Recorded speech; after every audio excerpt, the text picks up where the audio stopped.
Welcome to Day Night News. Day night news में अहम खबर शामिल करते हैं। कुछ रोज कबल चांदिया बरादरी और मरी बरादरी के बीच में तनाज़ा हुआ था, जिसमें चांदिया बरादरी का एक जवान कत्ल हो गया था। नवाबजादा बुरहान खान चांदिया अपनी चांदिया बरादरी के पास पहुंच के अपनी कौम के अहम शख्सियात से मुलाकात की, जिसके बाद मीडिया रिपोर्टर्स के साथ प्रेस कॉन्फ्रेंस करते हुए। आइए देखते हैं नवाबजादा बुरहान खान चांदिया की प्रेस कॉन्फ्रेंस। जॾहिं ही वाक़ियो थियो, मां कुर्बान जे लंघजी वियुसि। ना नवाब जो पुट भी आहियां, इलेक्टेड इलाके जो MP भी हुयुसि। मां उन ॾे लंघजी वियुसि त बाबा तोसां चांडियनि बेवाजिबी कई। बेवाजिबी इन सेंस इहे न आहे, बेवाजिबी आहे त विढ़िया अचे मरी हुया। बेवाजिबी तोसां इहा कयूं जो तुंहिंजे दरवाज़े ते अचे, तुंहिंजे घर बरोच जे घर चार दीवारी जो तक़दुस पामाल थियो, उहो ग़लति। उन जे करे मां लंघजी वियुसि, उन शनाख्त न कई। इन में न चांडियनि जो कोॾो आहे। बीइंग अ सरदार, मां एॾो वॾो स्टेप खणी सरदार जो भाउ हुउसि, नवाब जो भाउ हुउसि, मां हुन दरवाज़े ते लंघी वियुसि। हुन मानो न ॾिनो मां। अलाह ख़ैर कंदो, सवेर बि तव्हां ॻाल्हियूं ॿुधियूं। असां कॾहिं बि कबीलाई जहिड़ो नथा चाहियूं, न कबीलाई जहिड़ो कंदासीं। असां अमुन परस्त आहियूं।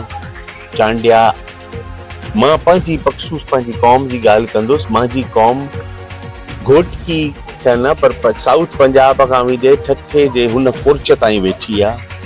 हिकिड़ो कबाइली सर जहिड़ो तव्हां ॿुधायो चांडियनि जो हलंदो। असीं कबाइली जहिड़े जे ख़िलाफ़ ज़ाहिर आहे ॾुख पहुतो आहे, इंतिहाई अफ़सोस थियो आहे। बेगुनाह हिकिड़े मुड़ुस खे वञी एतिरियूं गोलियूं हणी मारणु नाजाइज़ी थी आहे। असां आला अमलदारनि खे SSP साहिब सां मुंहिंजी अॻुण ॻाल्हि थी आहे। मुंहिंजो महिरबानी कयो, तव्हां लॉ एंड ऑर्डर खे ॾिसो, तव्हां उन्हनि खे अरेस्ट कयो। तव्हां चांडियनि खे इहो मौक़ो ई न ॾियो त हू वञी कंहिंसां विढ़नि न। जेके आहिनि उन्हनि खे अरेस्ट कंदा त छो हे कंहिंसां विढ़ंदा? केरु कंहिंसां न विढ़ंदो। असांजो इहो ई आहे त कानून कमज़ोर आहे या जवाबदार ॾाढा आहिनि, जो 8 ॾींहं गुज़रण जे बावजूद का गिरफ़्तारी न थी आहे। हिन महिल न थी आहे, हिन महिल न थी आहे। इहो सवाल तव्हां SSP साहिब ऐं DIG असां बतौर सरदार कानून जो अमल नथो, उन खे बि तव्हां छा था सम्झायो? बतौर सरदार अवां सवाल कयूं, बतौर पाकिस्तान पीपल्स पार्टी अॻुवान तव्हां सवाल था कयूं, बतौर MP साईं मांखे उन्हनि पुरुमीद कयो आहे। मांखां उन्हनि हफ़्ते जो टाइम विधो आहे, इंशाल्लाह। भंगवार जा जेके कतल जवाबदार घर बि ॾिठा आहिनि ऐं गिरफ़्तारियूं थियूं आहिनि। सचण में जेको कार्रवाई थिए सचण में अञा को वाक़ियो पेश कयो। जवाबदार जो मक़सद इहो आहे त भंगवार कतल थियनि था त उन्हनि जा माण्हू गिरफ़्तार थियनि था, घर बि बिल्डो थियनि था। राति MNA साहिब जो चौकीदार कतल थियो आहे त उन जा बि जवाबदार गिरफ़्तार आहिनि।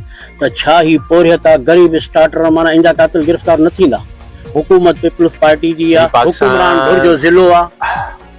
मां हिकिड़ो अर्ज़ु करे वञा, इहो तव्हां लोकली हितां जे MPA साहिबनि खां पुछो या MNA साहिब उन वधीक बहितर जवाबु ॾिना। मां पंहिंजे क़ौम सां गॾु आहियां। मां पंहिंजे क़ौम सां पट ते बि गॾु आहियां, अर्श ते बि गॾु आहियां, जबल में बि गॾु आहियां, जंग में बि गॾु आहियां, जहिड़े में बि गॾु आहियां। पर मां जहिड़ो नथो चाहियां। इहा त सही तव्हांजी ख़ानदानी रिवायत। मां जहिड़ो नथो चाहियां। ऐं मां हितां जे पुलिस खे बि चवां थो, हितां जे MPA MNA साहिबनि खे बि चवां थो, जॾहिं हिकिड़े भंगवार साहिबनि जो जहिड़ो थिए थो त घर ढहनि था, त पोइ चांडे जे लाइ बि ढहण खपनि, जे तव्हां हिन इलाइक़े में अमन चाहियो था। अच्छा, मजबूत तो तव्हां कहिड़ो पैगाम ॾींदो पंहिंजी क़ौम? मां पंहिंजी क़ौम खे उन सबर सां मरी बि असांजा ॿाहिरि आहिनि। को इहो मरी, चांडियो, ज़रदारी, भंगवार, लंजार, ही सभिनि अलाह ताला असांखे हिकिड़ी क़ौमुनि में पैदा कयो, पर आहियूं सभु हिक ॿिए जा हक़ी भाइर थी हलंदासीं। जंहिं घर कयो आहे ज़ाहिर आहे उन घर सां दुश्मनी आहे। ॿी कंहिं मरी सां असांजी दुश्मनी का बि कान्हे, उहे सभु असांजा भाइर आहिनि। न ई मां चाहियां थो को कबाइलाई जहिड़ो थिए। उन खे ॾिसो न, मां बीइंग सरदार कबाइलाई जहिड़े जे ख़िलाफ़ आहियां, पर असांखे हुन तरफ़ धिकियो न वञे। असांखे हुन तरफ़ धिकियो न वञे। महिरबानी करे जॾहिं पाण चओ था त भंगवारनि जा घर ढहनि था, त MNA साहिब जे मुंशी मारिजी वियो आहे, त उन जे लाइ घर चाणनि लाइ बि ढहनि खपनि। अच्छा सर, तव्हां पंहिंजी सिंध जी रिवायत आहे, पाण कॾहिं केरु हली थो अचे त खून बि पाण बख़्श करे छॾींदा आहियूं। तव्हां एज़ ए शख़्सियत सरदार जे कुर्बान वटि हली विया ऐं मामूली छेड़ो हो, उनजे बावजूदि हुन एॾो वॾो कदम खयो, सम्झो था साईं मां हिकु अर्ज़ु करे वञा त उहो बेशनाख़्तो थियो, असां न थींदासीं। Thank U.